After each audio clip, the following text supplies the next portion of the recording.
Welcome to Classic Literature Free Audiobooks. Today, we delve into The Great Gatsby by F. Scott Fitzgerald, a foundational piece of literature that has captivated imaginations since its publication. Settle in, clear your mind, and let the rich tapestry of this tale unfold around you. Now, let the story begin with The Great Gatsby. Chapter 7. It was when curiosity about Gatsby was at its highest that the lights in his house failed to go on one Saturday night. And as obscurely as it had begun, his career as Trimalchio was over.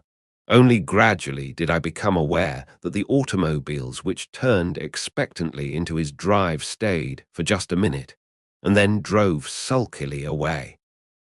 Wondering if he were sick, I went over to find out. An unfamiliar butler with a villainous face squinted at me suspiciously from the door. "Is Mr. Gatsby sick?" "Nope." After a pause, he added, "Sir," in a dilatory, grudging way. I hadn't seen him around, and I was rather worried. "Tell him Mr. Carraway came over." "Who?" he demanded rudely. "Carraway. Carraway. All right, I'll tell him."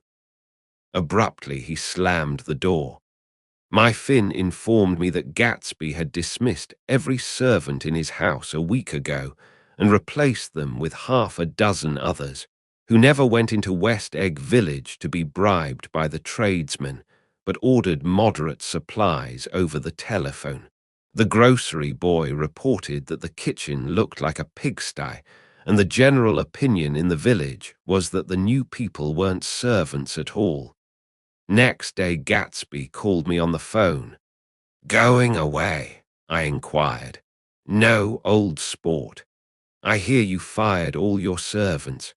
I wanted somebody who wouldn't gossip. Daisy comes over quite often in the afternoons." So the whole caravansary had fallen in like a card house at the disapproval in her eyes. "They're some people Wolfsham wanted to do something for. They're all brothers and sisters. They used to run a small hotel."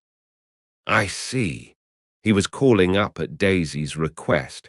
Would I come to lunch at her house tomorrow? Miss Baker would be there. Half an hour later, Daisy herself telephoned and seemed relieved to find that I was coming. Something was up. And yet I couldn't believe that they would choose this occasion for a scene, especially for the rather harrowing scene that Gatsby had outlined in the garden. The next day was broiling, almost the last, certainly the warmest, of the summer. As my train emerged from the tunnel into sunlight, only the hot whistles of the National Biscuit Company broke the simmering hush at noon. The straw seats of the car hovered on the edge of combustion. The woman next to me perspired delicately for a while into her white shirtwaist, and then, as her newspaper dampened under her fingers, lapsed despairingly into deep heat with a desolate cry. Her pocketbook slapped to the floor. "Oh my," she gasped. I picked it up with a weary bend and handed it back to her, holding it at arm's length and by the extreme tip of the corners to indicate that I had no designs upon it. But everyone nearby, including the woman, suspected me just the same. "Hot," said the conductor to familiar faces. "Some weather. Hot, hot, hot. Is it hot enough for you? Is it hot? Is it?" My commutation ticket came back to me with a dark stain from his hand. That anyone should care in this heat, whose flushed lips he kissed, whose head made damp the pajama pocket over his heart. Through the hall of the Buchanan's house blew a faint wind, carrying the sound of the telephone bell out to Gatsby and me as we waited at the door. "The master's body," roared the butler into the mouthpiece. "I'm sorry, madame, but we can't furnish it. It's far too hot to touch this noon." What he really said was, "Yes, yes, I'll see." He set down the receiver and came toward us, glistening slightly, to take our stiff straw hats. Madame expects you in the salon, he cried, needlessly indicating the direction. In this heat, every extra gesture was an affront to the common store of life. The room, shadowed well with awnings, was dark and cool. Daisy and Jordan lay upon an enormous couch, like silver idols weighing down their own white dresses against the singing breeze of the fans. "We can't move," they said together. Jordan's fingers, powdered white over their tan, rested for a moment in mine. "And Mr. Thomas Buchanan, the athlete?" I inquired. Simultaneously, I heard his voice, gruff, muffled, husky, at the hall telephone. Gatsby stood in the center of the crimson carpet and gazed around with fascinated eyes. Daisy watched him and laughed, her sweet, exciting laugh. A tiny gust of powder rose from her bosom into the air. "The rumor is," whispered Jordan, "that that's Tom's girl on the telephone." We were silent. The voice in the hall rose high with annoyance. "Very well, then. I won't sell you the car at all. I'm under no obligations to you at all. And as for your bothering me about it at lunchtime, I won't stand that at all." "Holding down the receiver," said Daisy cynically. "No, he's not," I assured her. "It's a bona fide deal. I happen to know about it." Tom flung open the door, blocked out its space for a moment with his thick body, and hurried into the room. "Mr. Gatsby," he put out his broad, flat hand with well-concealed dislike. "I'm glad to see you, sir, Nick." "Make us a cold drink," cried Daisy. As he left the room again, she got up and went over to Gatsby and pulled his face down, kissing him on the mouth. "You know I love you," she murmured. "You forget there's a lady present," said Jordan. Daisy looked around doubtfully. "You kiss Nick too. What a low, vulgar girl." "I don't care," cried Daisy, and began to clog on the brick fireplace. Then she remembered the heat and sat down guiltily on the couch just as a freshly laundered nurse, leading a little girl, came into the room. "Bless said precious," she crooned, holding out her arms. "Come to your own mother that loves you." The child, relinquished by the nurse, rushed across the room and rooted shyly into her mother's dress. The Blez said precious. "Did mother get powder on your old yellowy hair? Stand up now and say, 'Howdy do.'" Gatsby and I in turn leaned down and took the small, reluctant hand. Afterward, he kept looking at the child with surprise. I don't think he had ever really believed in its existence before. "I got dressed before luncheon," said the child, turning eagerly to Daisy. "That's because your mother wanted to show you off." Her face bent into the single wrinkle of the small white neck. "You dream, you.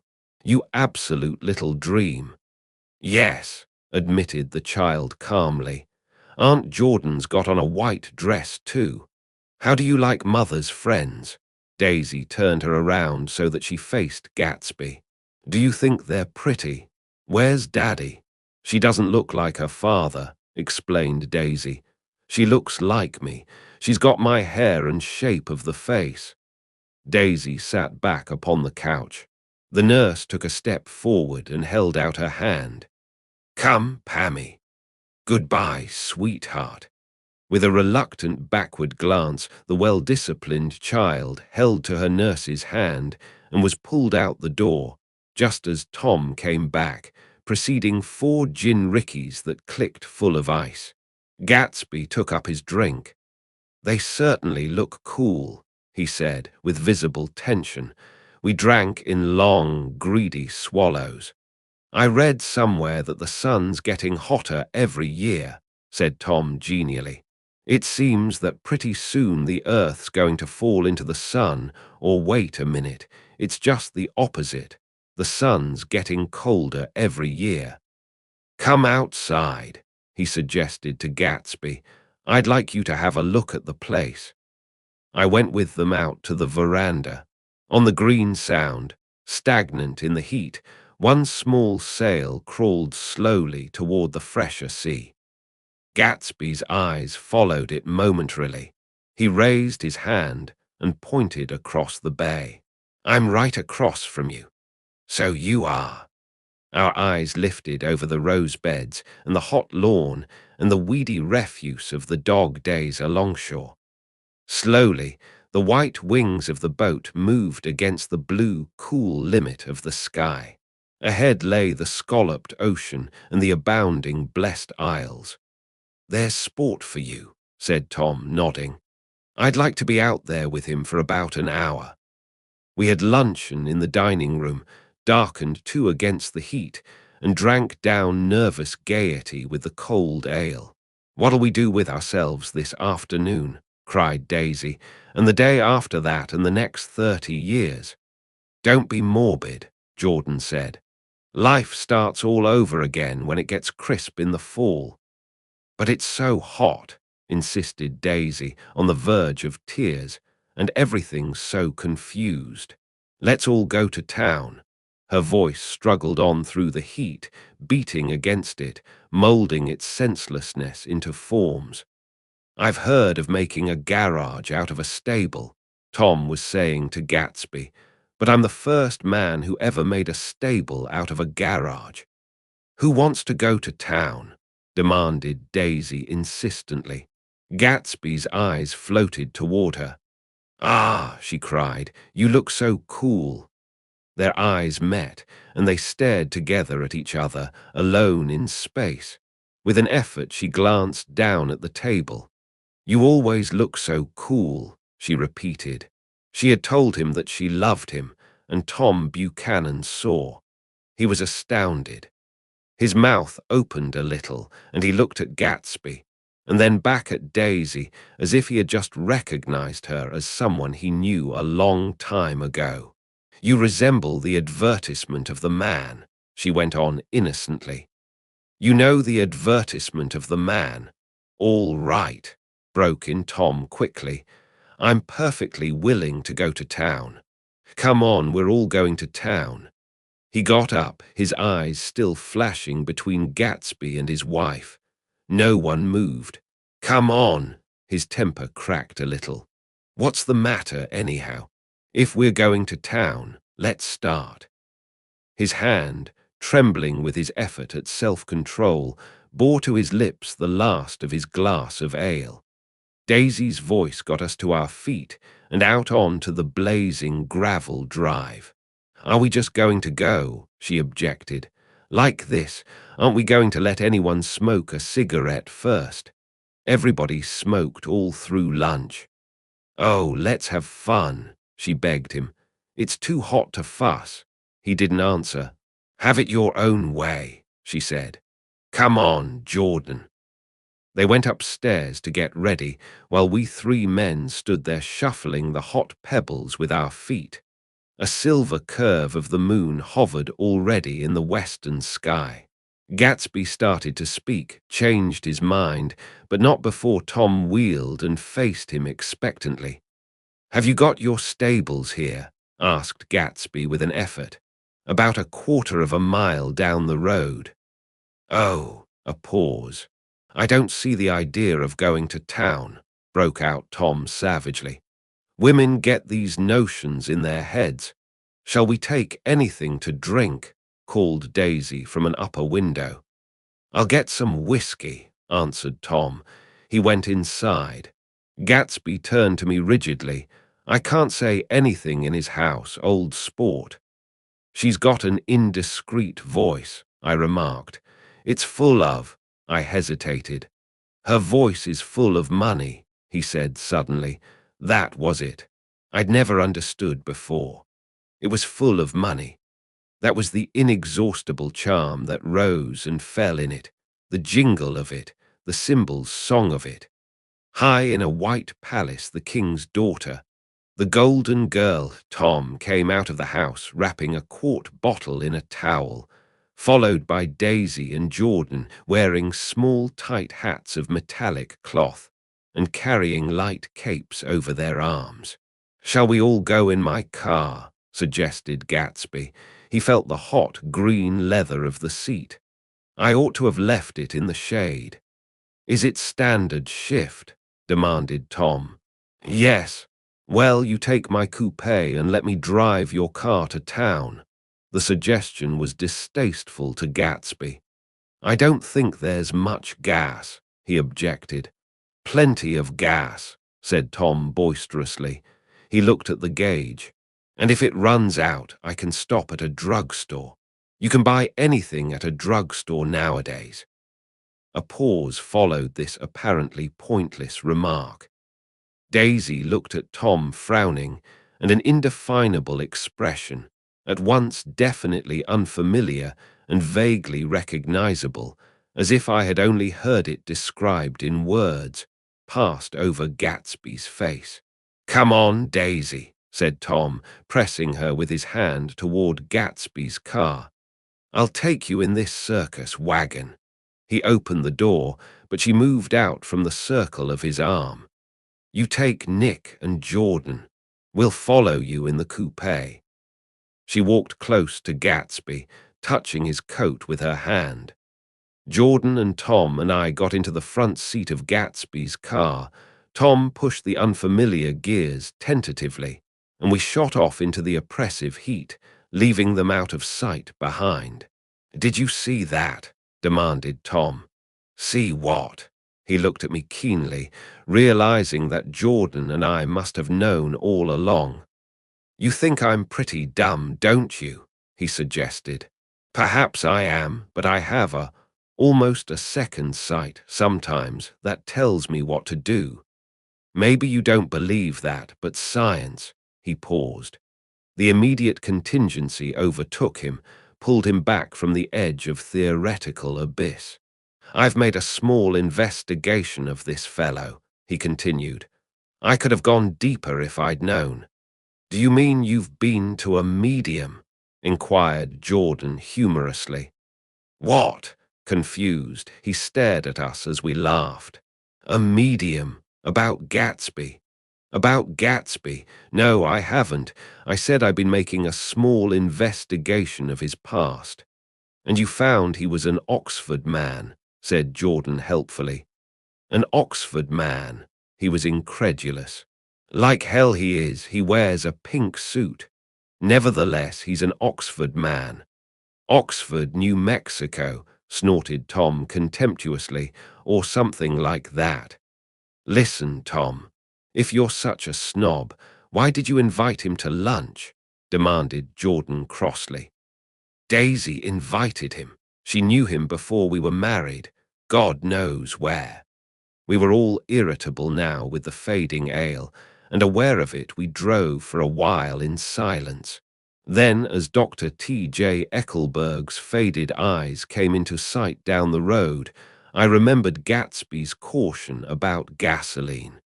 "We've got enough to get us to town," said Tom. "But there's a garage right here," objected Jordan.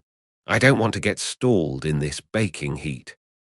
Tom threw on both brakes impatiently, and we slid to an abrupt, dusty stop under Wilson's sign. After a moment, the proprietor emerged from the interior of his establishment and gazed hollow-eyed at the car. "Let's have some gas," cried Tom roughly. "What do you think we stopped for, to admire the view?" "I'm sick," said Wilson without moving. "Been sick all day." "What's the matter?" "I'm all run down." "Well, shall I help myself?" Tom demanded. "You sounded well enough on the phone." With an effort, Wilson left the shade and support of the doorway and, breathing hard, unscrewed the cap of the tank. In the sunlight, his face was green. "I didn't mean to interrupt your lunch," he said, "but I need money pretty bad, and I was wondering what you were going to do with your old car." "How do you like this one?" inquired Tom. "I bought it last week." "It's a nice yellow one," said Wilson as he strained at the handle. "Like to buy it?" "Big chance." Wilson smiled faintly. "No, but I could make some money on the other." What do you want money for all of a sudden? I've been here too long. I want to get away. My wife and I want to go west. Your wife does, exclaimed Tom, startled. She's been talking about it for 10 years. He rested for a moment against the pump, shading his eyes. And now she's going whether she wants to or not. I'm going to get her away. The coupe flashed by us with a flurry of dust and the flash of a waving hand. What do I owe you? Demanded Tom harshly. I just got wised up to something funny the last 2 days, remarked Wilson. That's why I want to get away. That's why I've been bothering you about the car. What do I owe you? $20. The relentless beating heat was beginning to confuse me, and I had a bad moment there before I realized that so far his suspicions hadn't alighted on Tom. He had discovered that Myrtle had some sort of life apart from him in another world, and the shock had made him physically sick. I stared at him, and then at Tom, who had made a parallel discovery less than an hour before. And it occurred to me that there was no difference between men in intelligence or race, so profound as the difference between the sick and the well. Wilson was so sick that he looked guilty, unforgivably guilty, as if he had just got some poor girl with child. I'll let you have that car, said Tom. I'll send it over tomorrow afternoon. That locality was always vaguely disquieting, even in the broad glare of afternoon, and now I turned my head as though I had been warned of something behind. Over the ash heaps, the giant eyes of Dr. T.J. Eckelberg kept their vigil. But I perceived, after a moment, that other eyes were regarding us with peculiar intensity from less than 20 feet away. In one of the windows over the garage, the curtains had been moved aside a little, and Myrtle Wilson was peering down at the car. So engrossed was she that she had no consciousness of being observed, and one emotion after another crept into her face like objects into a slowly developing picture. Her expression was curiously familiar. It was an expression I had often seen on women's faces, but on Myrtle Wilson's face it seemed purposeless and inexplicable, until I realized that her eyes, wide with jealous terror, were fixed not on Tom, but on Jordan Baker, whom she took to be his wife. There is no confusion like the confusion of a simple mind, and as we drove away Tom was feeling the hot whips of panic. His wife and his mistress, until an hour ago secure and inviolate, were slipping precipitately from his control. Instinct made him step on the accelerator with the double purpose of overtaking Daisy and leaving Wilson behind, and we sped along toward Astoria at 50 miles an hour, until, among the spidery girders of the elevated, we came in sight of the easygoing blue coupe. Those big movies around 50th Street are cool, suggested Jordan. I love New York on summer afternoons when everyone's away. There's something very sensuous about it, overripe, as if all sorts of funny fruits were going to fall into your hands. The word sensuous had the effect of further disquieting Tom, but before he could invent a protest, the coupe came to a stop, and Daisy signaled us to draw up alongside. "Where are we going?" she cried. "How about the movies?" "It's so hot," she complained. "You go, we'll ride around and meet you after." With an effort her wit rose faintly. "We'll meet you on some corner. I'll be the man smoking 2 cigarettes. We can't argue about it here," Tom said impatiently, as a truck gave out a cursing whistle behind us. "You follow me to the south side of Central Park, in front of the plaza." Several times he turned his head and looked back for their car, and if the traffic delayed them, he slowed up until they came into sight. I think he was afraid they would dart down a side street and out of his life forever. But they didn't, and we all took the less explicable step of engaging the parlor of a suite in the Plaza Hotel. The prolonged and tumultuous argument that ended by herding us into that room eludes me, though I have a sharp physical memory that in the course of it, my underwear kept climbing like a damp snake around my legs, and intermittent beads of sweat raced cool across my back. The notion originated with Daisy's suggestion that we hire 5 bathrooms and take cold baths, and then assumed more tangible form as a place to have a mint julep. Each of us said over and over that it was a crazy idea. We all talked at once to a baffled clerk and thought, or pretended to think, that we were being very funny.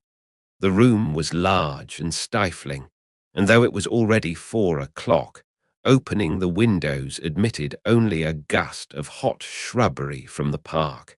Daisy went to the mirror and stood with her back to us, fixing her hair.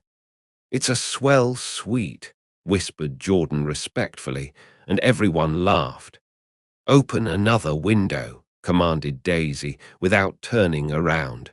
"There aren't any more." "Well, we'd better telephone for an axe. The thing to do is to forget about the heat," said Tom impatiently. "You make it 10 times worse by crabbing about it." He unrolled the bottle of whiskey from the towel and put it on the table. "Why not let her alone, old sport?" remarked Gatsby. "You're the one that wanted to come to town." There was a moment of silence. The telephone book slipped from its nail and splashed to the floor, whereupon Jordan whispered, "Excuse me." But this time no one laughed. "I'll pick it up," I offered. "I've got it." Gatsby examined the parted string, muttered hum in an interested way, and tossed the book on a chair. "That's a great expression of yours, isn't it?" said Tom sharply. "What is all this old sport business? Where'd you pick that up?" "Now see here, Tom," said Daisy, turning around from the mirror. "If you're going to make personal remarks, I won't stay here a minute. Call up and order some ice for the mint julep."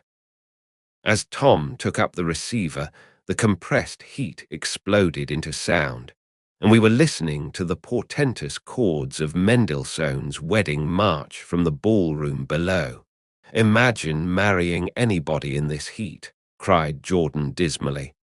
"Still, I was married in the middle of June," Daisy remembered. "Louisville in June, somebody fainted. Who was it fainted, Tom?" "Biloxi," he answered shortly. "A man named Biloxi.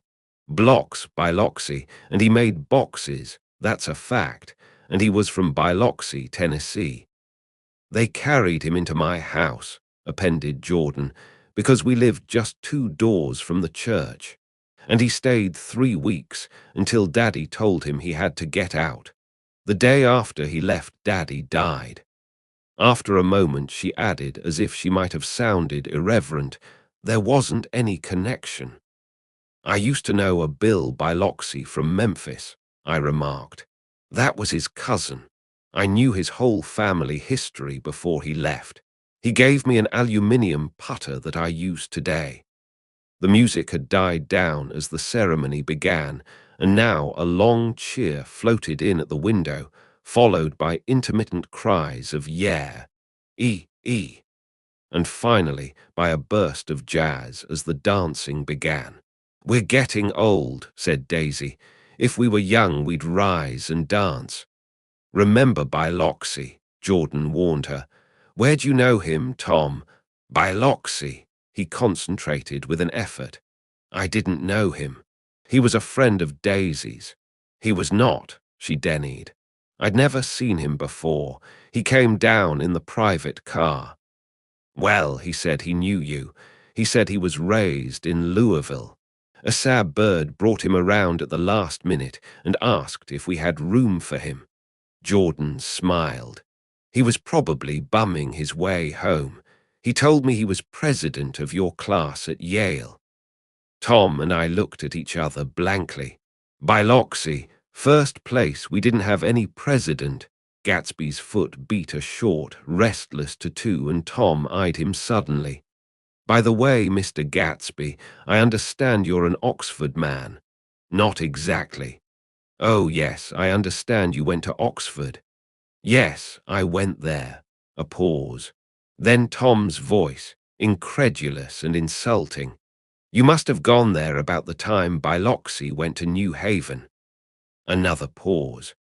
A waiter knocked and came in with crushed mint and ice, but the silence was unbroken by his "thank you" and the soft closing of the door. This tremendous detail was to be cleared up at last. I told you I went there, said Gatsby. I heard you, but I'd like to know when. It was in 1919. I only stayed 5 months. That's why I can't really call myself an Oxford man.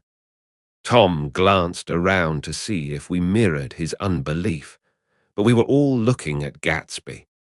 It was an opportunity they gave to some of the officers after the armistice, he continued. We could go to any of the universities in England or France. I wanted to get up and slap him on the back.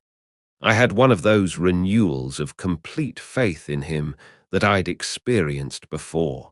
Daisy rose, smiling faintly, and went to the table.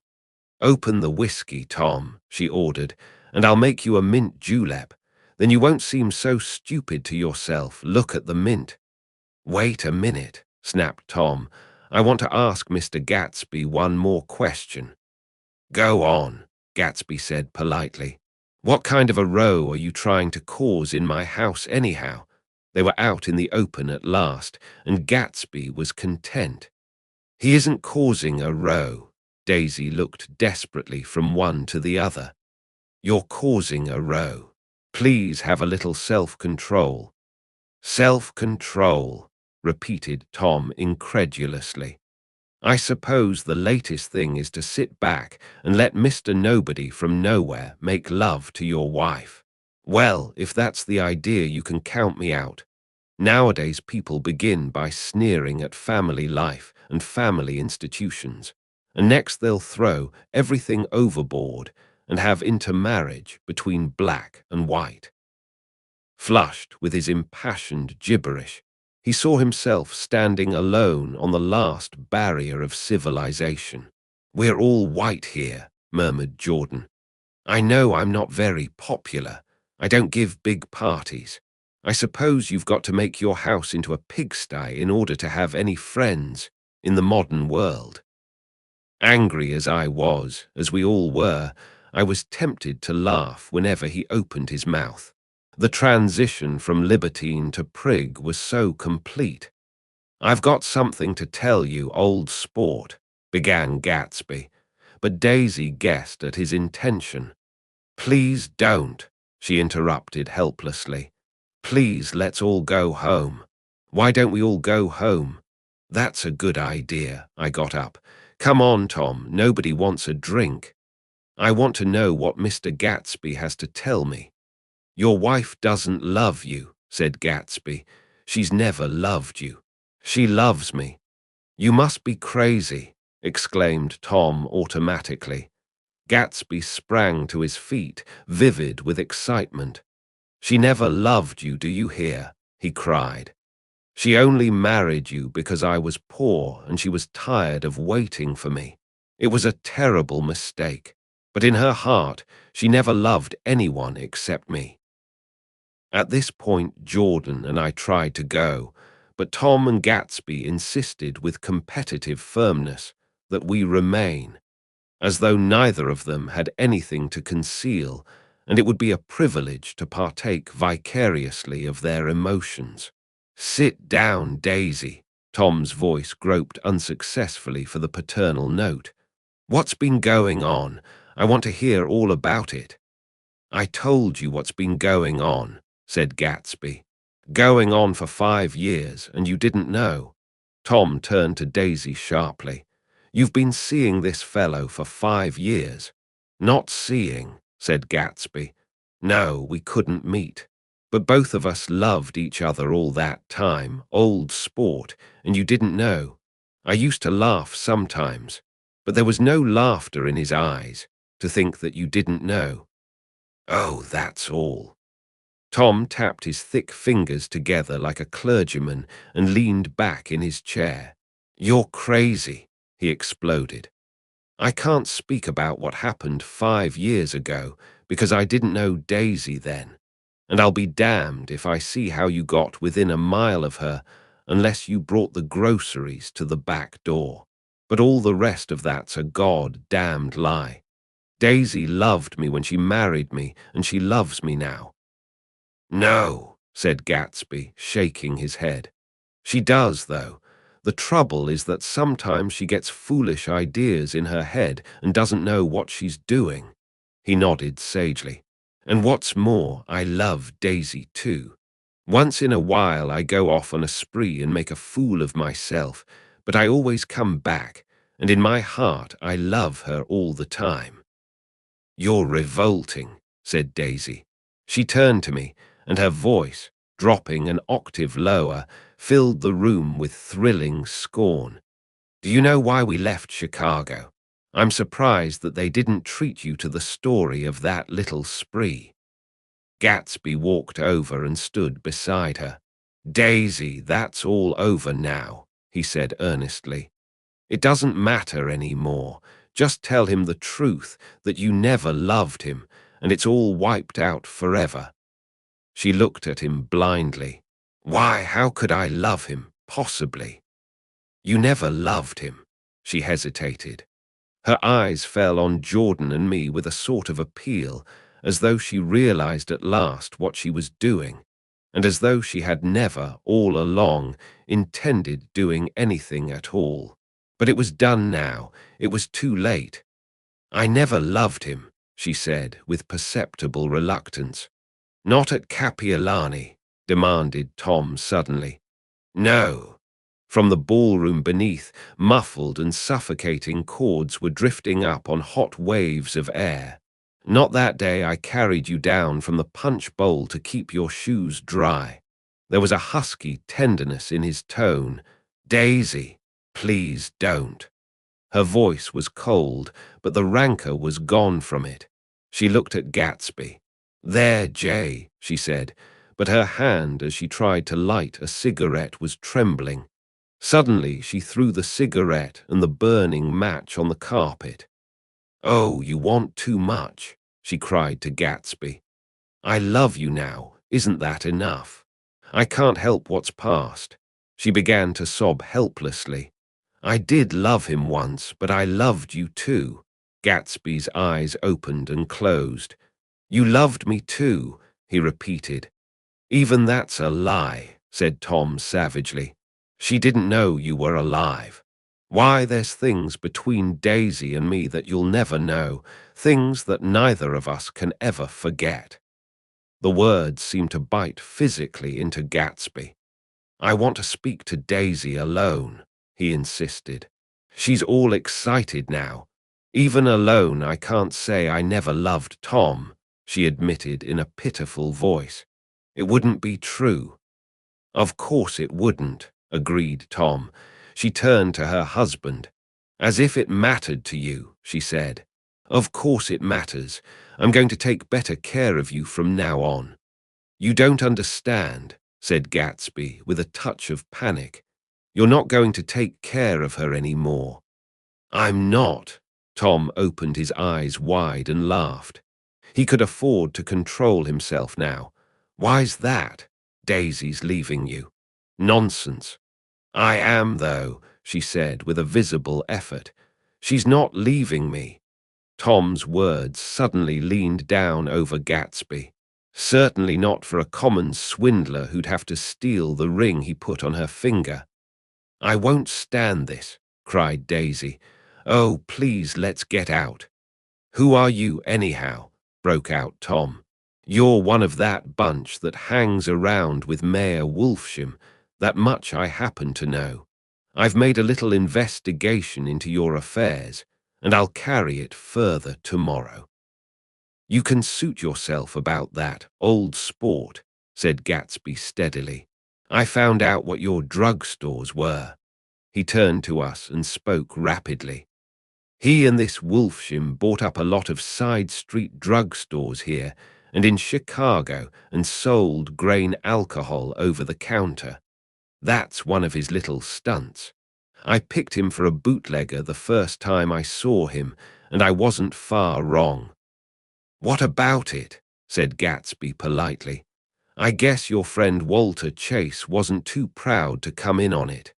And you left him in the lurch, didn't you? You let him go to jail for a month over in New Jersey. God, you ought to hear Walter on the subject of you.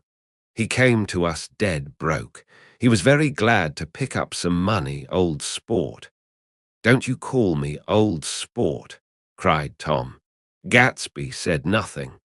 "Walter could have you up on the betting laws too, but Wolfsham scared him into shutting his mouth." That unfamiliar yet recognizable look was back again in Gatsby's face. "That drugstore business was just small change," continued Tom slowly. "But you've got something on now that Walter's afraid to tell me about." I glanced at Daisy, who was staring terrified between Gatsby and her husband, and at Jordan, who had begun to balance an invisible but absorbing object on the tip of her chin. Then I turned back to Gatsby and was startled at his expression. He looked, and this is said in all contempt for the babbled slander of his garden, as if he had killed a man. For a moment, the set of his face could be described in just that fantastic way. It passed, and he began to talk excitedly to Daisy, denying everything, defending his name against accusations that had not been made. But with every word, she was drawing further and further into herself. So he gave that up, and only the dead dream fought on as the afternoon slipped away, trying to touch what was no longer tangible, struggling unhappily, undespairingly, toward that lost voice across the room. The voice begged again to go. "Please, Tom, I can't stand this any more." Her frightened eyes told that whatever intentions, whatever courage she had had, were definitely gone. "You two start on home, Daisy," said Tom, "in Mr. Gatsby's car." She looked at Tom, alarmed now, but he insisted with magnanimous scorn. "Go on. He won't annoy you. I think he realizes that his presumptuous little flirtation is over." They were gone without a word, snapped out, made accidental, isolated like ghosts, even from our pity. After a moment, Tom got up and began wrapping the unopened bottle of whiskey in the towel. "Want any of this stuff?" "Jordan, Nick," I didn't answer. "Nick," he asked again. "What? Want any?" "No, I just remembered that today's my birthday." I was 30. Before me stretched the portentous, menacing road of a new decade. It was 7 o'clock when we got into the coupe with him and started for Long Island. Tom talked incessantly, exulting and laughing, but his voice was as remote from Jordan and me as the foreign clamor on the sidewalk or the tumult of the elevated overhead. Human sympathy has its limits, and we were content to let all their tragic arguments fade with the city lights behind. 30, the promise of a decade of loneliness, a thinning list of single men to know, a thinning briefcase of enthusiasm, thinning hair. But there was Jordan beside me, who, unlike Daisy, was too wise ever to carry well-forgotten dreams from age to age. As we passed over the dark bridge, her wan face fell lazily against my coat's shoulder, and the formidable stroke of 30 died away with the reassuring pressure of her hand. So we drove on toward death through the cooling twilight. The young Greek, Michaelis, who ran the coffee joint beside the ash heaps, was the principal witness at the inquest. He had slept through the heat until after 5, when he strolled over to the garage and found George Wilson sick in his office. Really sick, pale as his own pale hair and shaking all over. Michaelis advised him to go to bed, but Wilson refused, saying that he'd miss a lot of business if he did. While his neighbor was trying to persuade him, a violent racket broke out overhead. "I've got my wife locked in up there," explained Wilson calmly. "She's going to stay there till the day after tomorrow, and then we're going to move away." Michaelis was astonished. They had been neighbors for 4 years, and Wilson had never seemed faintly capable of such a statement.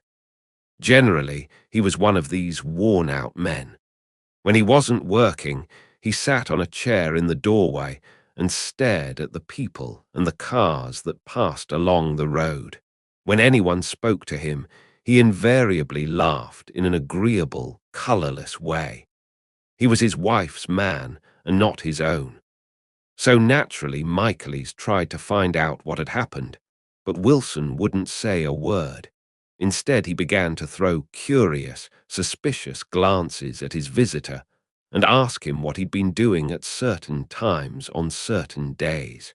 Just as the latter was getting uneasy, some workmen came past the door bound for his restaurant, and Michaelis took the opportunity to get away, intending to come back later. But he didn't. He supposed he forgot to, that's all. When he came outside again, a little after 7, he was reminded of the conversation because he heard Mrs. Wilson's voice, loud and scolding, downstairs in the garage. "Beat me," he heard her cry. "Throw me down and beat me, you dirty little coward." A moment later, she rushed out into the dusk, waving her hands and shouting. Before he could move from his door, the business was over. The death car, as the newspapers called it, didn't stop. It came out of the gathering darkness, wavered tragically for a moment, and then disappeared around the next bend. Mavro Michaelis wasn't even sure of its color. He told the first policeman that it was light green. The other car, the one going toward New York, came to rest 100 yards beyond, and its driver hurried back to where Myrtle Wilson, her life violently extinguished, knelt in the road and mingled her thick dark blood with the dust. Michaelis and this man reached her first, but when they had torn open her shirtwaist, still damp with perspiration, they saw that her left breast was swinging loose like a flap, and there was no need to listen for the heart beneath. The mouth was wide open and ripped a little at the corners, as though she had choked a little in giving up the tremendous vitality she had stored so long. We saw the 3 or 4 automobiles and the crowd when we were still some distance away. "Wreck," said Tom. "That's good. Wilson'll have a little business at last." He slowed down, but still without any intention of stopping, until, as we came nearer, the hushed, intent faces of the people at the garage door made him automatically put on the brakes. "We'll take a look," he said doubtfully. "Just a look." I became aware now of a hollow, wailing sound which issued incessantly from the garage, a sound which, as we got out of the coupe and walked toward the door, resolved itself into the words, "Oh, my God," uttered over and over in a gasping moan. "There's some bad trouble here," said Tom excitedly. He reached up on tiptoes and peered over a circle of heads into the garage, which was lit only by a yellow light in a swinging metal basket overhead. Then he made a harsh sound in his throat, and with a violent, thrusting movement of his powerful arms, pushed his way through. The circle closed up again with a running murmur of expostulation. It was a minute before I could see anything at all. Then new arrivals deranged the line, and Jordan and I were pushed suddenly inside. Myrtle Wilson's body, wrapped in a blanket, and then in another blanket, as though she suffered from a chill in the hot night, lay on a work table by the wall, and Tom, with his back to us, was bending over it, motionless. Next to him stood a motorcycle policeman, taking down names with much sweat and correction in a little book. At first, I couldn't find the source of the high, groaning words that echoed clamorously through the bare garage. Then I saw Wilson standing on the raised threshold of his office, swaying back and forth and holding to the doorposts with both hands. Some man was talking to him in a low voice and attempting from time to time to lay a hand on his shoulder, but Wilson neither heard nor saw. His eyes would drop slowly from the swinging light to the laden table by the wall, and then jerk back to the light again, and he gave out incessantly his high, horrible call. "Oh my Garrod! Oh my Garrod! Oh Garrod! Oh my Garrod!" Presently Tom lifted his head with a jerk, and after staring around the garage with glazed eyes, addressed a mumbled, incoherent remark to the policeman. "MV," the policeman was saying. "Oh, no, corrected the man. MVRO, listen to me," muttered Tom fiercely. Said the policeman. "Oh, gee." He looked up as Tom's broad hand fell sharply on his shoulder. "What you want, fella? What happened? That's what I want to know." "Auto hit her, instantly killed." "Instantly killed," repeated Tom, staring. "She ran out in a road. Son of a bitch didn't even stop us car." "There was 2 cars," said Michaelis. "One common, one go and see." "Going where?" asked the policeman keenly. "One going each way." "Well, his hand rose toward the blankets but stopped halfway and fell to his side. "She ran out there, and the one common from N York knock right into her, goin' 30 or 40 miles an hour." "What's the name of this place here?" demanded the officer. "Hasn't got any name." A pale, well-dressed Negro stepped near. "It was a yellow car," he said. "Big yellow car, new." "See the accident?" asked the policeman. "No, but the car passed me down the road, going fast and 40. Going 50, 60. Come here and let's have your name. Look out now. I want to get his name." Some words of this conversation must have reached Wilson, swaying in the office door, for suddenly a new theme found voice among his grasping cries. "You don't have to tell me what kind of car it was. I know what kind of car it was." Watching Tom, I saw the wad of muscle back of his shoulder tighten under his coat. He walked quickly over to Wilson and, standing in front of him, seized him firmly by the upper arms. "You've got to pull yourself together," he said with soothing gruffness. Wilson's eyes fell upon Tom. He started up on his tiptoes and then would have collapsed to his knees had not Tom held him upright. "Listen," said Tom, shaking him a little. "I just got here a minute ago from New York. I was bringing you that coupe we've been talking about. That yellow car I was driving this afternoon wasn't mine. Do you hear? I haven't seen it all afternoon." Only the Negro and I were near enough to hear what he said, but the policeman caught something in the tone and looked over with truculent eyes. "What's all that?" he demanded. "I'm a friend of his." Tom turned his head but kept his hands firm on Wilson's body. "He says he knows the car that did it. It was a yellow car." Some dim impulse moved the policeman to look suspiciously at Tom. "And what color's your car?" "It's a blue car, a coupe." "We've come straight from New York," I said. Someone who had been driving a little behind us confirmed this, and the policeman turned away. "Now, if you'll let me have that name again correct." Picking up Wilson like a doll, Tom carried him into the office, set him down in a chair, and came back. "If somebody'll come here and sit with him." he snapped authoritatively. He watched while the two men standing closest glanced at each other and went unwillingly into the room. Then Tom shut the door on them and came down the single step, his eyes avoiding the table. As he passed close to me, he whispered, "Let's get out."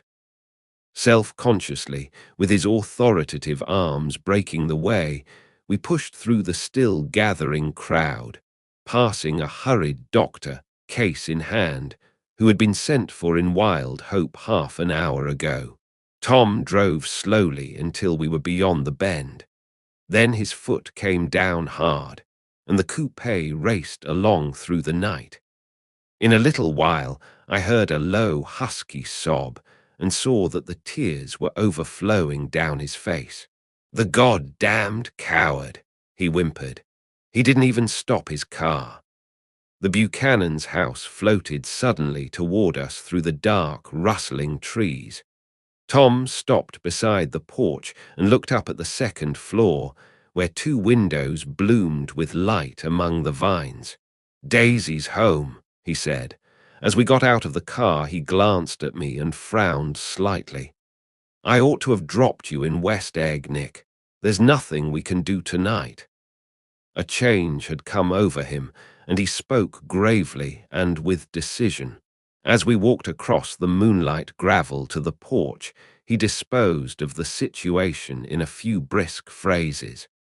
"I'll telephone for a taxi to take you home, and while you're waiting, you and Jordan better go in the kitchen and have them get you some supper, if you want any." He opened the door. "Come in. No, thanks, but I'd be glad if you'd order me the taxi. I'll wait outside." Jordan put her hand on my arm. "Won't you come in, Nick?" "No, thanks." I was feeling a little sick and I wanted to be alone, but Jordan lingered for a moment more. "It's only 9:30, she said. "I'd be damned if I'd go in. I'd had enough of all of them for one day, and suddenly that included Jordan too. She must have seen something of this in my expression, for she turned abruptly away and ran up the porch steps into the house. I sat down for a few minutes with my head in my hands, until I heard the phone taken up inside and the butler's voice calling a taxi. Then I walked slowly down the drive away from the house, intending to wait by the gate. I hadn't gone 20 yards when I heard my name, and Gatsby stepped from between two bushes into the path. I must have felt pretty weird by that time, because I could think of nothing except the luminosity of his pink suit under the moon. "What are you doing?" I inquired. "Just standing here, old sport."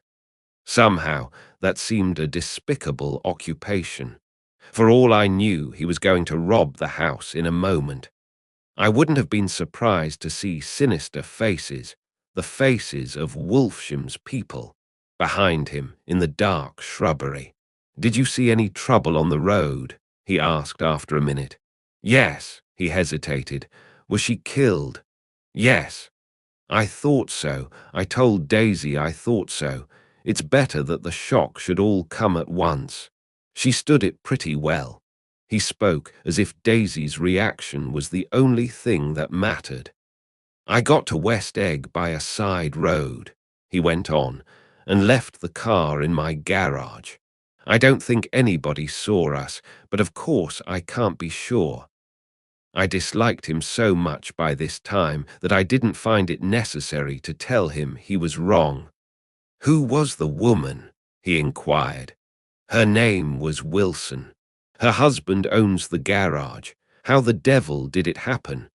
"Well, I tried to swing the wheel," he broke off, and suddenly I guessed at the truth. "Was Daisy driving?" "Yes," he said after a moment, "but of course I'll say I was. You see, when we left New York, she was very nervous, and she thought it would steady her to drive. And this woman rushed out at us just as we were passing a car coming the other way. It all happened in a minute, but it seemed to me that she wanted to speak to us, thought we were somebody she knew." Well, first Daisy turned away from the woman toward the other car, and then she lost her nerve and turned back. The second my hand reached the wheel, I felt the shock. It must have killed her instantly. It ripped her open. Don't tell me, old sport. He winced. Anyhow, Daisy stepped on it. I tried to make her stop, but she couldn't, so I pulled on the emergency brake. Then she fell over into my lap and I drove on. She'll be all right tomorrow, he said presently. I'm just going to wait here and see if he tries to bother her about that unpleasantness this afternoon. She's locked herself into her room, and if he tries any brutality, she's going to turn the light out and on again. He won't touch her, I said. He's not thinking about her. I don't trust him, old sport. How long are you going to wait? All night, if necessary. Anyhow, till they all go to bed. A new point of view occurred to me. Suppose Tom found out that Daisy had been driving. He might think he saw a connection in it. He might think anything. I looked at the house. There were 2 or 3 bright windows downstairs and the pink glow from Daisy's room on the ground floor. You wait here, I said. I'll see if there's any sign of a commotion. I walked back along the border of the lawn, traversed the gravel softly, and tiptoed up the veranda steps. The drawing-room curtains were open, and I saw that the room was empty. Crossing the porch where we had dined that June night 3 months before, I came to a small rectangle of light which I guessed was the pantry window. The blind was drawn, but I found a rift at the sill. Daisy and Tom were sitting opposite each other at the kitchen table, with a plate of cold fried chicken between them and 2 bottles of ale. He was talking intently across the table at her, and in his earnestness, his hand had fallen upon and covered her own. Once in a while, she looked up at him and nodded in agreement. They weren't happy, and neither of them had touched the chicken or the ale, and yet they weren't unhappy either.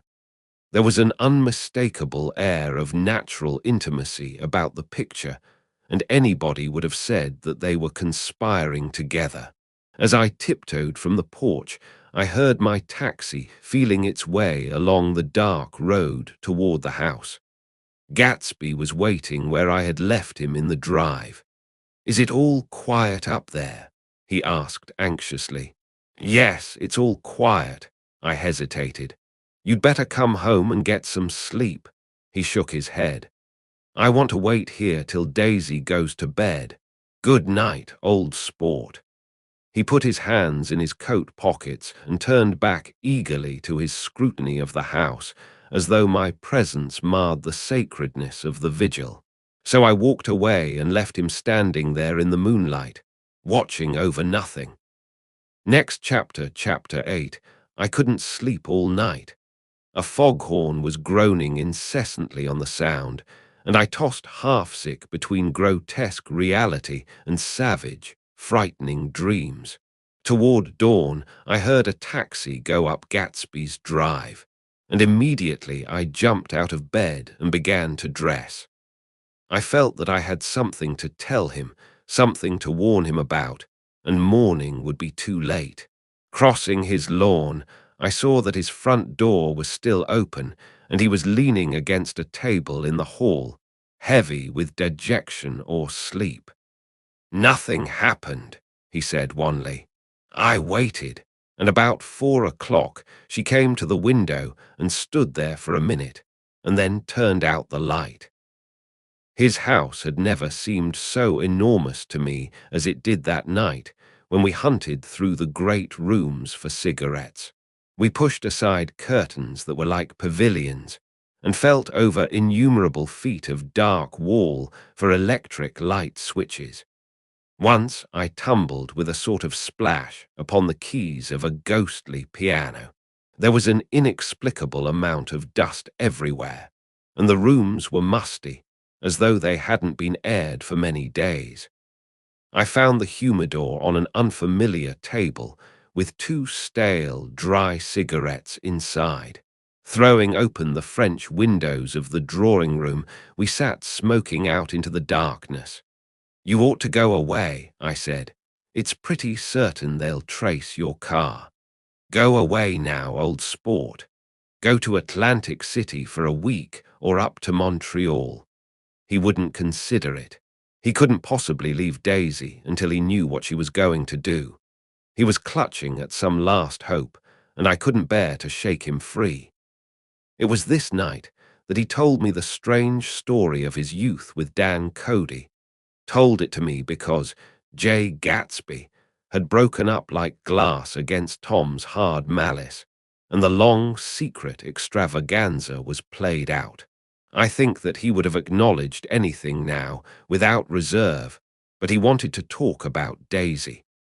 She was the first nice girl he had ever known. In various unrevealed capacities, he had come in contact with such people, but always with indiscernible barbed wire between. He found her excitingly desirable. He went to her house, at first with other officers from Camp Taylor, then alone. It amazed him. He had never been in such a beautiful house before. But what gave it an air of breathless intensity was that Daisy lived there. It was as casual a thing to her as his tent out at camp was to him.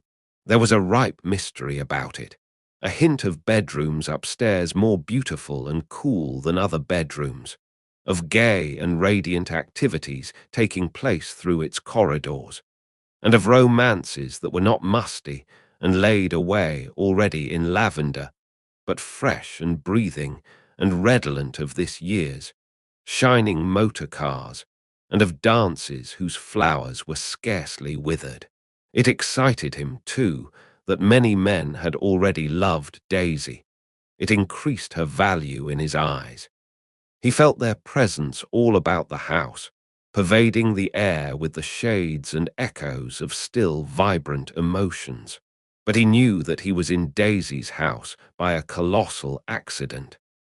However glorious might be his future as Jay Gatsby, he was at present a penniless young man without a past, and at any moment the invisible cloak of his uniform might slip from his shoulders. So he made the most of his time. He took what he could get, ravenously and unscrupulously. Eventually, he took Daisy one still October night, took her because he had no real right to touch her hand. He might have despised himself, for he had certainly taken her under false pretenses. I don't mean that he had traded on his phantom millions, but he had deliberately given Daisy a sense of security. He let her believe that he was a person from much the same strata as herself, that he was fully able to take care of her. As a matter of fact, he had no such facilities. He had no comfortable family standing behind him, and he was liable at the whim of an impersonal government to be blown anywhere about the world. But he didn't despise himself, and it didn't turn out as he had imagined. He had intended, probably, to take what he could and go. But now he found that he had committed himself to the following of a grail. He knew that Daisy was extraordinary, but he didn't realize just how extraordinary a nice girl could be. She vanished into her rich house, into her rich, full life, leaving Gatsby nothing. He felt married to her, that was all. When they met again, 2 days later, it was Gatsby who was breathless, who was, somehow, betrayed. Her porch was bright with the bought luxury of starshine. The wicker of the settee squeaked fashionably as she turned toward him, and he kissed her curious and lovely mouth. She had caught a cold, and it made her voice huskier and more charming than ever. And Gatsby was overwhelmingly aware of the youth and mystery that wealth imprisons and preserves, of the freshness of many clothes, and of Daisy, gleaming like silver, safe and proud above the hot struggles of the poor. I can't describe to you how surprised I was to find out I loved her old sport. I even hoped for a while that she'd throw me over, but she didn't, because she was in love with me too. She thought I knew a lot because I knew different things from her. Well, there I was, way off my ambitions, getting deeper in love every minute, and all of a sudden I didn't care. What was the use of doing great things if I could have a better time telling her what I was going to do? On the last afternoon before he went abroad, he sat with Daisy in his arms for a long, silent time. It was a cold fall day, with fire in the room and her cheeks flushed. Now and then she moved, and he changed his arm a little, and once he kissed her dark, shining hair. The afternoon had made them tranquil for a while, as if to give them a deep memory for the long parting the next day promised. They had never been closer in their month of love, nor communicated more profoundly one with another than when she brushed silent lips against his coat's shoulder, or when he touched the end of her fingers, gently, as though she were asleep. He did extraordinarily well in the war. He was a captain before he went to the front, and following the Argonne battles, he got his majority and the command of the divisional machine guns. After the armistice, he tried frantically to get home, but some complication or misunderstanding sent him to Oxford instead. He was worried now. There was a quality of nervous despair in Daisy's letters. She didn't see why he couldn't come. She was feeling the pressure of the world outside, and she wanted to see him and feel his presence beside her and be reassured that she was doing the right thing after all. For Daisy was young, and her artificial world was redolent of orchids and pleasant, cheerful snobbery and orchestras which set the rhythm of the year, summing up the sadness and suggestiveness of life in new tunes. All night the saxophones wailed the hopeless comment of the Beale Street Blues, while 100 pairs of golden and silver slippers shuffled the shining dust. At the grey tea hour, there were always rooms that throbbed incessantly with this low, sweet fever, while fresh faces drifted here and there like rose petals blown by the sad horns around the floor. Through this twilight universe, Daisy began to move again with the season. Suddenly, she was again keeping half a dozen dates a day with half a dozen men, and drowsing asleep at dawn with the beads and chiffon of an evening dress tangled among dying orchids on the floor beside her bed. And all the time something within her was crying for a decision. She wanted her life shaped now, immediately, and the decision must be made by some force, of love, of money, of unquestionable practicality, that was close at hand. That force took shape in the middle of spring with the arrival of Tom Buchanan. There was a wholesome bulkiness about his person and his position, and Daisy was flattered. Doubtless, there was a certain struggle and a certain relief. The letter reached Gatsby while he was still at Oxford. It was dawn now on Long Island, and we went about opening the rest of the windows downstairs, filling the house with grey-turning, gold-turning light. The shadow of a tree fell abruptly across the dew, and ghostly birds began to sing among the blue leaves. There was a slow, pleasant movement in the air, scarcely a wind, promising a cool, lovely day. I don't think she ever loved him. Gatsby turned around from a window and looked at me challengingly. You must remember, old sport, she was very excited this afternoon. He told her those things in a way that frightened her, that made it look as if I was some kind of cheap sharper. And the result was she hardly knew what she was saying. He sat down gloomily. Of course she might have loved him just for a minute when they were first married, and loved me more even then, do you see? Suddenly he came out with a curious remark. In any case, he said, it was just personal. What could you make of that, except to suspect some intensity in his conception of the affair that couldn't be measured? He came back from France when Tom and Daisy were still on their wedding trip, and made a miserable but irresistible journey to Louisville on the last of his army pay. He stayed there a week, walking the streets where their footsteps had clicked together through the November night, and revisiting the out-of-the-way places to which they had driven in her white car. Just as Daisy's house had always seemed to him more mysterious and gay than other houses, so his idea of the city itself, even though she was gone from it, was pervaded with a melancholy beauty. He left feeling that if he had searched harder, he might have found her, that he was leaving her behind.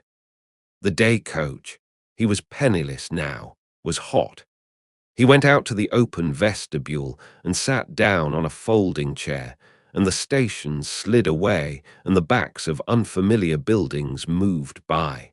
Then out into the spring fields, where a yellow trolley raced them for a minute with people in it, who might once have seen the pale magic of her face along the casual street. The track curved, and now it was going away from the sun, which, as it sank lower, seemed to spread itself in benediction over the vanishing city where she had drawn her breath. He stretched out his hand desperately, as if to snatch only a wisp of air, to save a fragment of the spot that she had made lovely for him. But it was all going by too fast now for his blurred eyes, and he knew that he had lost that part of it, the freshest and the best, forever. It was 9 o'clock when we finished breakfast and went out on the porch. The night had made a sharp difference in the weather, and there was an autumn flavor in the air. The gardener, the last one of Gatsby's former servants, came to the foot of the steps. "I'm going to drain the pool today, Mr. Gatsby. Leaves'll start falling pretty soon, and then there's always trouble with the pipes." "Don't do it today," Gatsby answered.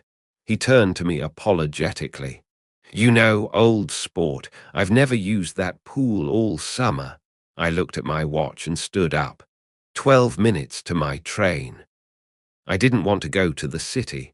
I wasn't worth a decent stroke of work, but it was more than that. I didn't want to leave Gatsby. I missed that train, and then another before I could get myself away. "I'll call you up," I said finally. "Do, old sport. I'll call you about noon." We walked slowly down the steps.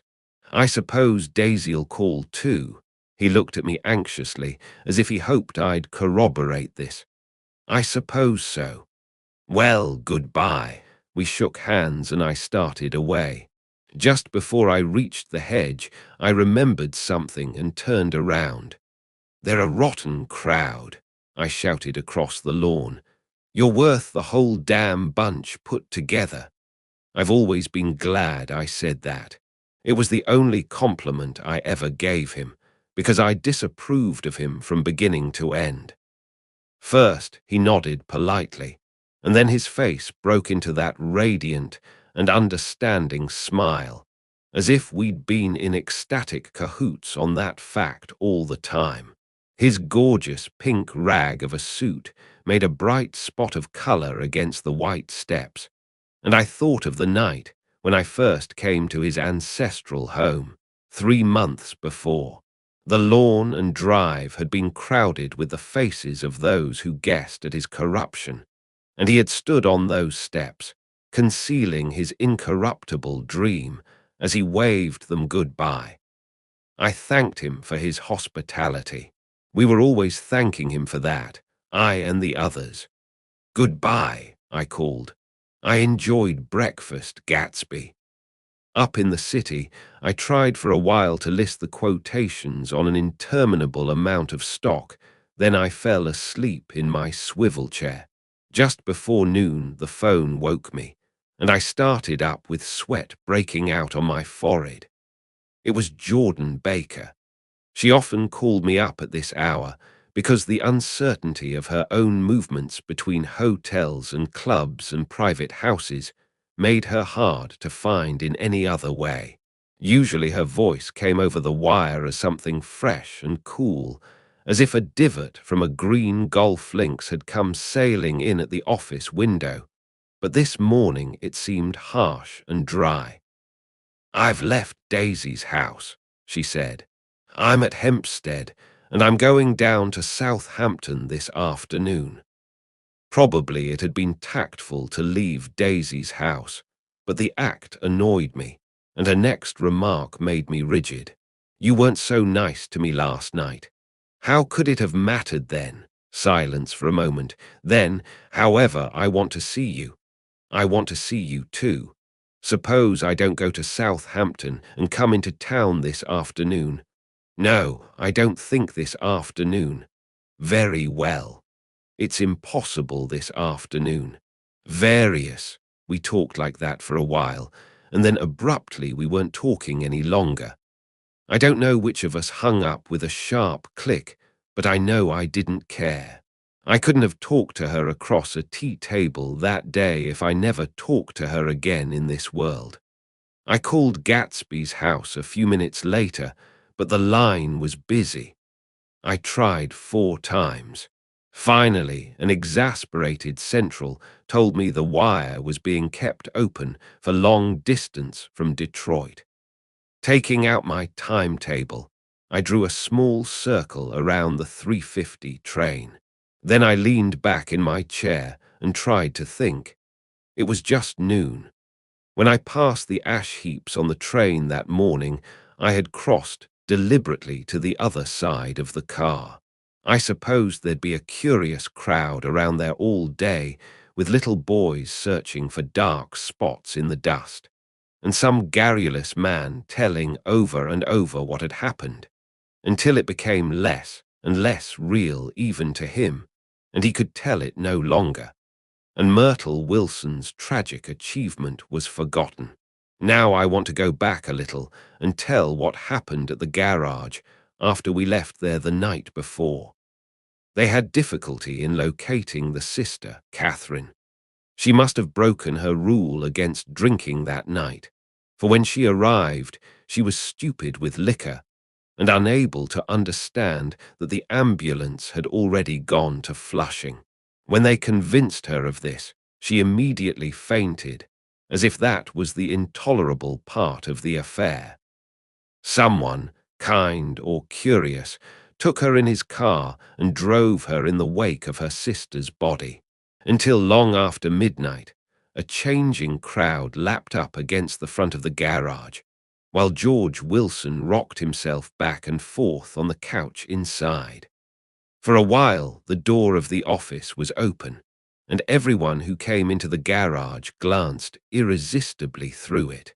Finally, someone said it was a shame and closed the door. Michaelis and several other men were with him. First, 4 or 5 men, later 2 or 3 men. Still later, Michaelis had to ask the last stranger to wait there 15 minutes longer while he went back to his own place and made a pot of coffee. After that, he stayed there alone with Wilson until dawn. About 3 o'clock, the quality of Wilson's incoherent muttering changed. He grew quieter and began to talk about the yellow car. He announced that he had a way of finding out whom the yellow car belonged to, and then he blurted out that a couple of months ago his wife had come from the city with her face bruised and her nose swollen. But when he heard himself say this, he flinched and began to cry, "Oh my God," again in his groaning voice. Michaelis made a clumsy attempt to distract him. "How long have you been married, George? Come on there, try and sit still a minute and answer my question. How long have you been married?" 12 years. Ever had any children? Come on, George, sit still. I asked you a question. Did you ever have any children? The hard brown beetles kept thudding against the dull light, and whenever Michaelis heard a car go tearing along the road outside, it sounded to him like the car that hadn't stopped a few hours before. He didn't like to go into the garage. because the workbench was stained where the body had been lying, so he moved uncomfortably around the office. He knew every object in it before morning, and from time to time sat down beside Wilson, trying to keep him more quiet. "Have you got a church you go to sometimes, George? Maybe even if you haven't been there for a long time. Maybe I could call up the church and get a priest to come over and he could talk to you, see? Don't belong to any. You ought to have a church, George, for times like this. You must have gone to church once. Didn't you get married in a church? Listen, George, listen to me. Didn't you get married in a church? That was a long time ago." The effort of answering broke the rhythm of his rocking. For a moment he was silent. Then the same half-knowing, half-bewildered look came back into his faded eyes. "Look in the drawer there," he said, pointing at the desk. "Which drawer?" "That drawer, that one." Michaelis opened the drawer nearest his hand. There was nothing in it but a small, expensive dog leash made of leather and braided silver. It was apparently new. "This?" he inquired, holding it up. Wilson stared and nodded. "I found it yesterday afternoon. She tried to tell me about it, but I knew it was something funny." "You mean your wife bought it?" "She had it wrapped in tissue paper on her bureau." Michaelis didn't see anything odd in that, and he gave Wilson a dozen reasons why his wife might have bought the dog leash. But conceivably Wilson had heard some of these same explanations before from Myrtle, because he began saying, "Oh my God," again in a whisper. His comforter left several explanations in the air. "Then he killed her," said Wilson. His mouth dropped open suddenly. "Who did? I have a way of finding out." "You're morbid, George," said his friend. "This has been a strain to you, and you don't know what you're saying. You'd better try and sit quiet till morning. He murdered her. It was an accident, George." Wilson shook his head. His eyes narrowed, and his mouth widened slightly with the ghost of a superior ham. "I know," he said definitely. "I'm one of these trusting fellas, and I don't think any harm to nobody, but when I get to know a thing, I know it. It was the man in that car. She ran out to speak to him, and he wouldn't stop." Michaelis had seen this too, but it hadn't occurred to him that there was any special significance in it. He believed that Mrs. Wilson had been running away from her husband rather than trying to stop any particular car. How could she have been like that? "She's a deep one," said Wilson, as if that answered the question. "RHH." He began to rock again, and Michaelis stood twisting the leash in his hand. "Maybe you got some friend that I could telephone for, George." This was a forlorn hope. He was almost sure that Wilson had no friend. There was not enough of him for his wife. He was glad a little later when he noticed a change in the room, a blue quickening by the window, and realized that dawn wasn't far off. About 5 o'clock, it was blue enough outside to snap off the light. Wilson's glazed eyes turned out to the ash heaps, where small grey clouds took on fantastic shapes and scurried here and there in the faint dawn wind. "I spoke to her," he muttered, after a long silence. "I told her she might fool me, but she couldn't fool God. I took her to the window." With an effort he got up and walked to the rear window and leaned with his face pressed against it. "And I said, God knows what you've been doing, everything you've been doing. You may fool me, but you can't fool God." Standing behind him, Michaelis saw with a shock that he was looking at the eyes of Dr. T.J. Eckelberg, which had just emerged, pale and enormous, from the dissolving night. "God sees everything," repeated Wilson. "That's an advertisement," Michaelis assured him. Something made him turn away from the window and look back into the room. But Wilson stood there a long time, his face close to the window pane, nodding into the twilight. By 6 o'clock Michaelis was worn out and grateful for the sound of a car stopping outside. It was one of the watchers of the night before who had promised to come back, so he cooked breakfast for 3, which he and the other man ate together. Wilson was quieter now, and Michaelis went home to sleep. When he awoke 4 hours later and hurried back to the garage, Wilson was gone. His movements, he was on foot all the time, were afterward traced to Port Roosevelt and then to Gad's Hill, where he bought a sandwich that he didn't eat and a cup of coffee. He must have been tired and walking slowly, for he didn't reach Gad's Hill until noon. Thus far there was no difficulty in accounting for his time. There were boys who had seen a man acting sort of crazy, and motorists at whom he stared oddly from the side of the road. Then for 3 hours he disappeared from view. The police, on the strength of what he said to Michaelis, that he had a way of finding out, supposed that he spent that time going from garage to garage thereabout, inquiring for a yellow car. On the other hand, no garage man who had seen him ever came forward, and perhaps he had an easier, surer way of finding out what he wanted to know.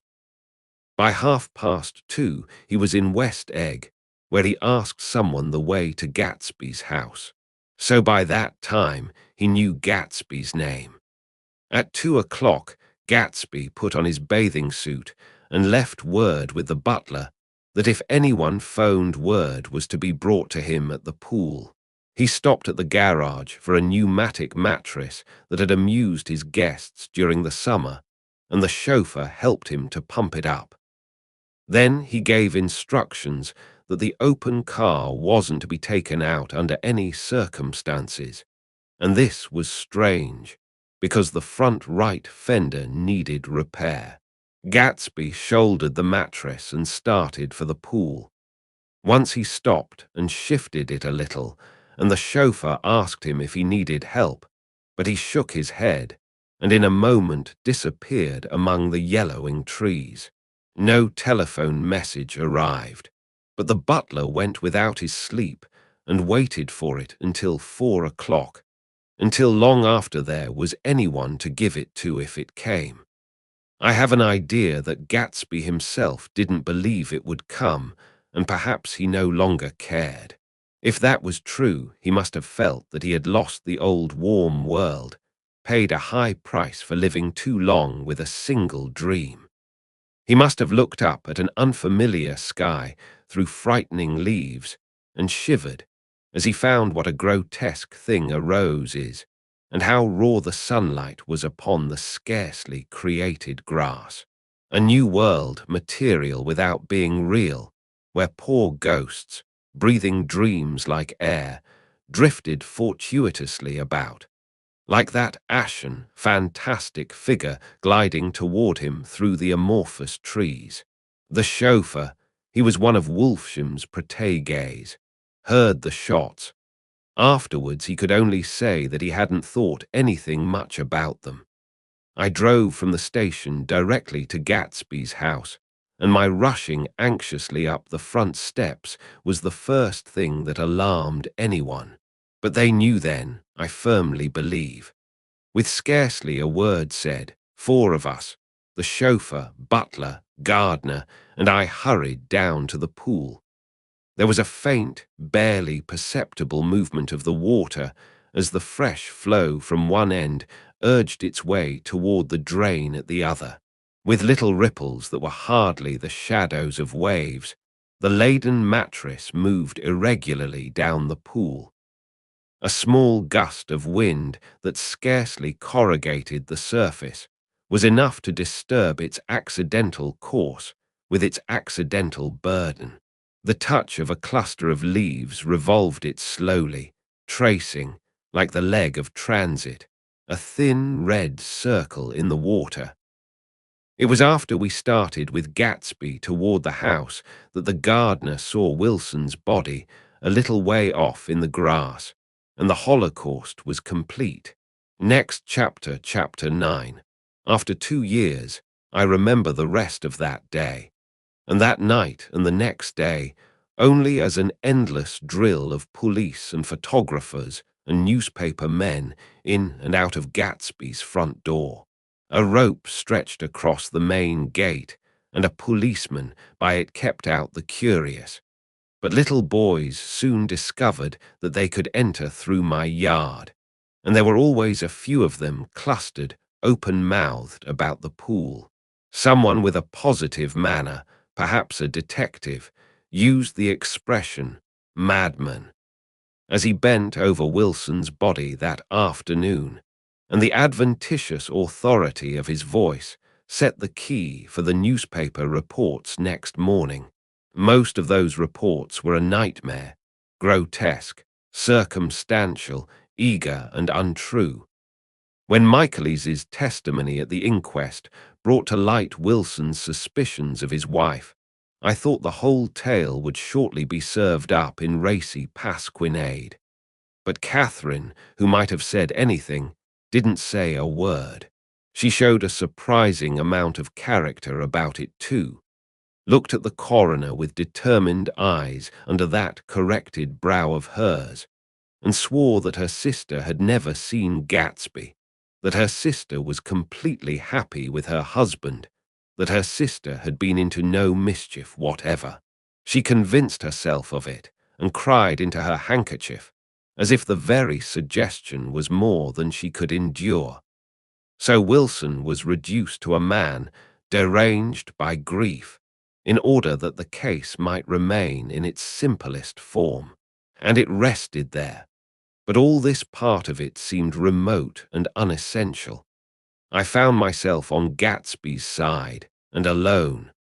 From the moment I telephoned news of the catastrophe to West Egg Village, every surmise about him and every practical question was referred to me. At first I was surprised and confused.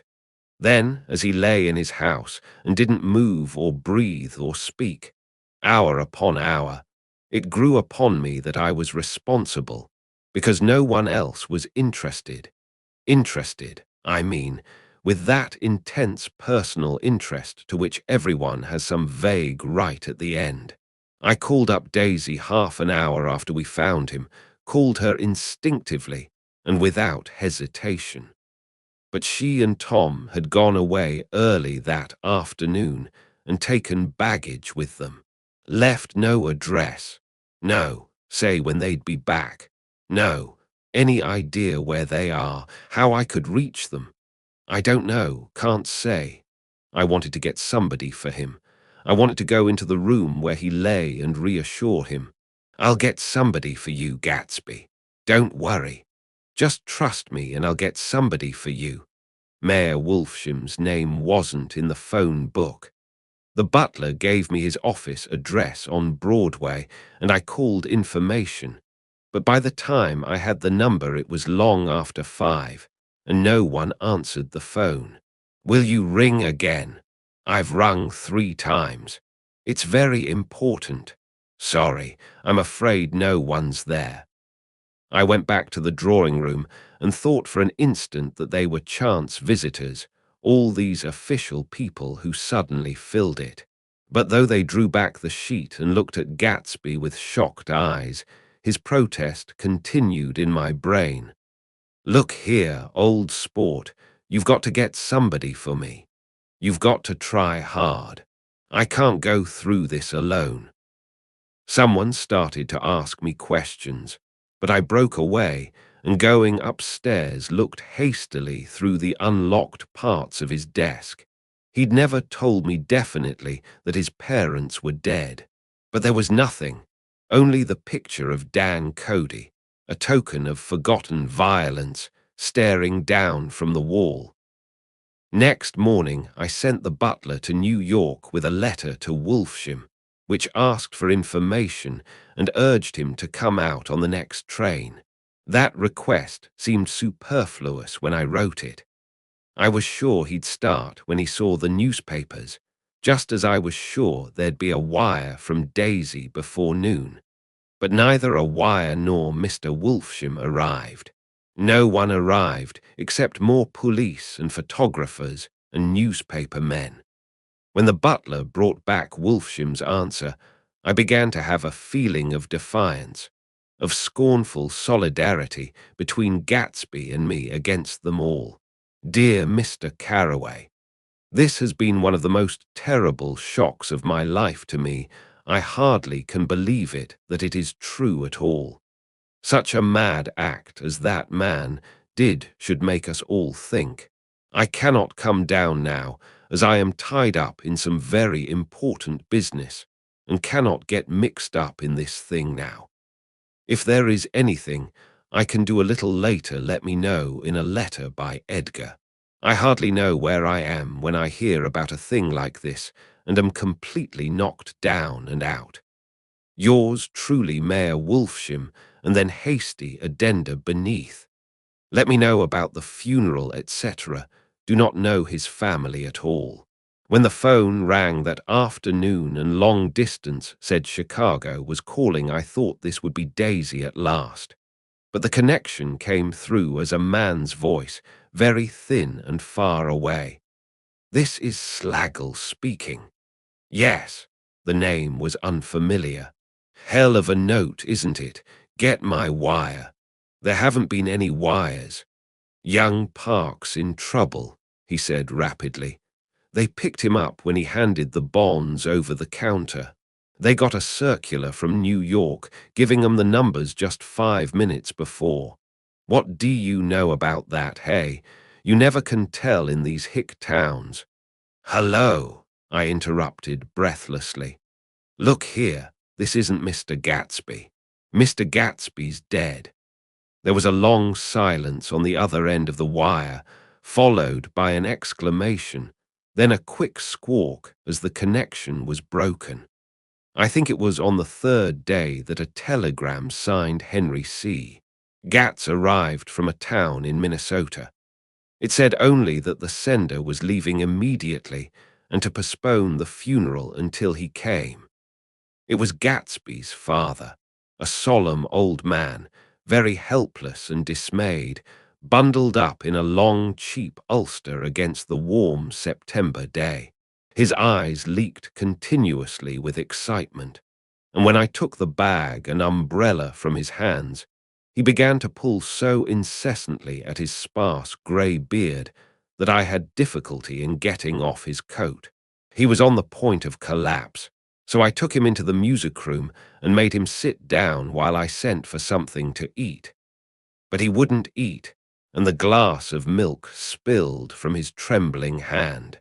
I saw it in the Chicago newspaper, he said.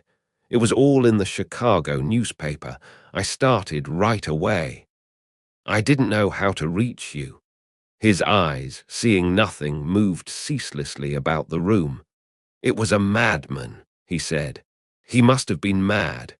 Wouldn't you like some coffee? I urged him. I don't want anything. I'm all right now, Mr. Carraway. Well, I'm all right now. Where have they got Jimmy? I took him into the drawing room where his son lay and left him there. Some little boys had come up on the steps and were looking into the hall. When I told them who had arrived, they went reluctantly away. After a little while, Mr. Gats opened the door and came out, his mouth ajar, his face flushed slightly, his eyes leaking isolated and unpunctual tears. He had reached an age where death no longer has the quality of ghastly surprise. And when he looked around him now for the first time and saw the height and splendor of the hall and the great rooms opening out from it into other rooms, his grief began to be mixed with an awed pride. I helped him to a bedroom upstairs. While he took off his coat and vest, I told him that all arrangements had been deferred until he came. I didn't know what you'd want, Mr. Gatsby. Gats is my name. Mr. Gats. I thought you might want to take the body west. He shook his head. Jimmy always liked it better down east. He rose up to his position in the east. Were you a friend of my boys, mister? We were close friends. He had a big future before him, you know. He was only a young man, but he had a lot of brain power here. He touched his head impressively, and I nodded. If he'd have lived, he'd have been a great man, a man like James J. Hill. He'd have helped build up the country. That's true, I said uncomfortably. He fumbled at the embroidered coverlet, trying to take it from the bed, and lay down stiffly, was instantly asleep. That night, an obviously frightened person called up and demanded to know who I was before he would give his name. "This is Mr. Carraway," I said. "Oh," he sounded relieved. "This is Klipspringer." I was relieved too, for that seemed to promise another friend at Gatsby's grave. I didn't want it to be in the papers and draw a sightseeing crowd, so I'd been calling up a few people myself. They were hard to find. "The funeral's tomorrow," I said. 3 o'clock here at the house. I wish you'd tell anybody who'd be interested." "Oh, I will," he broke out hastily. "Of course I'm not likely to see anybody, but if I do—" His tone made me suspicious. "Of course you'll be there yourself." "Well, I'll certainly try. What I called up about is—" "Wait a minute," I interrupted. "How about saying you'll come?" "Well, the fact is, the truth of the matter is that I'm staying with some people up here in Greenwich, and they rather expect me to be with them tomorrow. In fact, there's a sort of picnic or something. Of course, I'll do my best to get away." I ejaculated an unrestrained "Ha!" and he must have heard me, for he went on nervously. "What I called up about was a pair of shoes I left there. I wonder if it'd be too much trouble to have the butler send them on. You see, they're tennis shoes, and I'm sort of helpless without them. My address is care of B.F. I didn't hear the rest of the name because I hung up the receiver. After that, I felt a certain shame for Gatsby. One gentleman to whom I telephoned implied that he had got what he deserved. However, that was my fault, for he was one of those who used to sneer most bitterly at Gatsby on the courage of Gatsby's liquor, and I should have known better than to call him. The morning of the funeral, I went up to New York to see Mayor Wolfsham. I couldn't seem to reach him any other way. The door that I pushed open, on the advice of an elevator boy, was marked "The Swastika Holding Company," and at first there didn't seem to be anyone inside.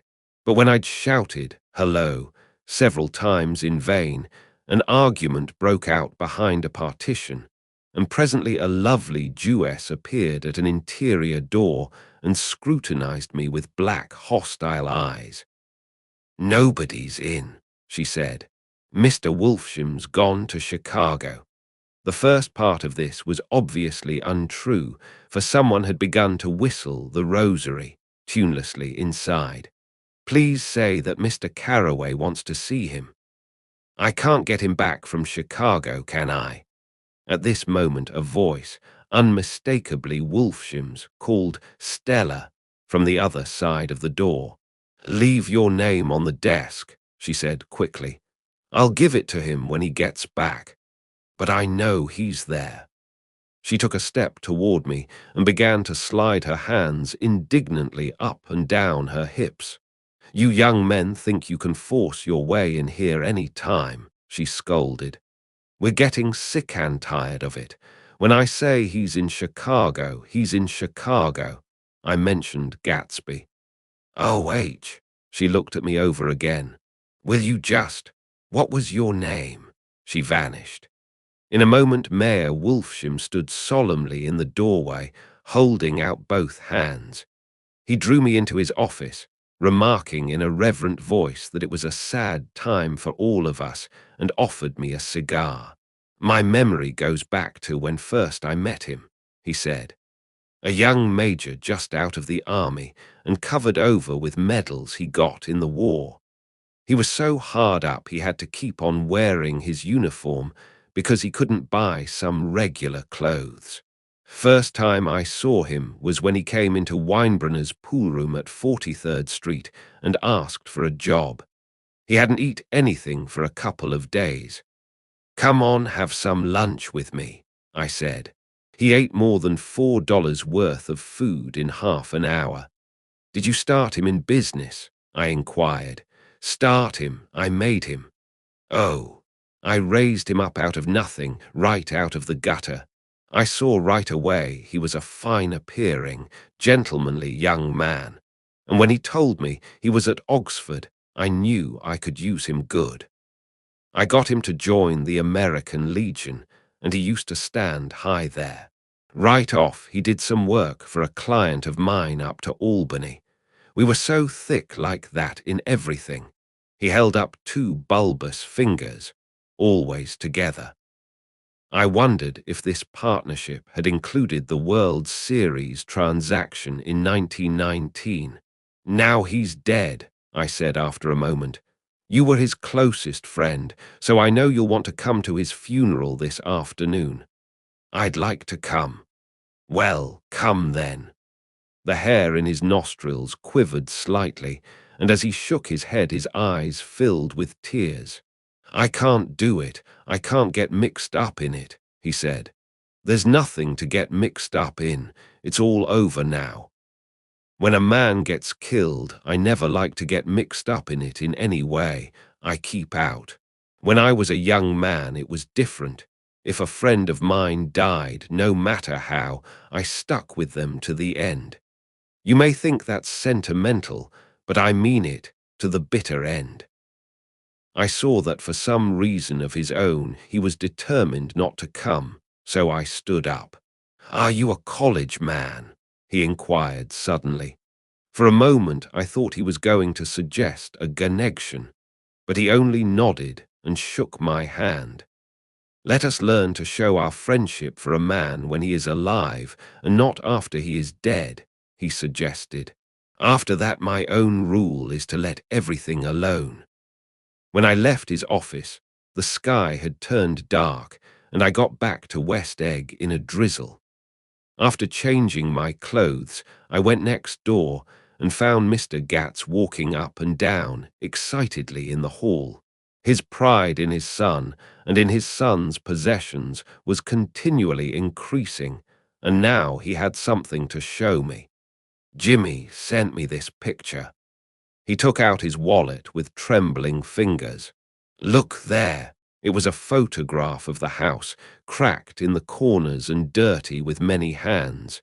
He pointed out every detail to me eagerly. "Look there," and then sought admiration from my eyes.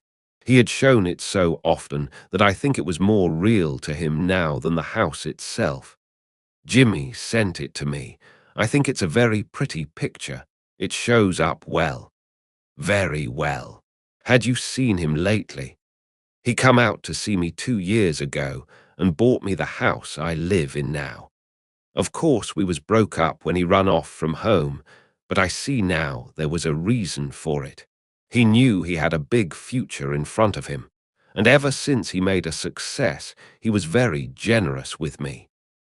He seemed reluctant to put away the picture, held it for another minute, lingeringly, before my eyes.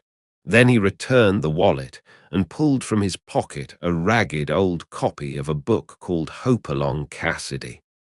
"Look here, this is a book he had when he was a boy. It just shows you."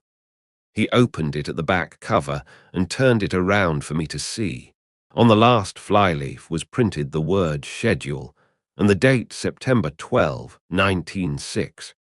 And underneath, "Rise from bed 6 o'clock, dumbbell exercise and wall scaling 6:15, 6:30, study electricity, etc. 7:15, 8:15, work 8:30, 4:30 p.m. Baseball and sports 4:30, 5 o'clock, practice elocution, poise and how to attain it 5 o'clock, 6 o'clock, study needed inventions 7 o'clock, 9 o'clock. General resolves no wasting time at shafters or a name. Indecipherable, no more smoking or chewing." Bath every other day, read one improving book or magazine per week, save $5. Crossed out. $3 per week be better to parents.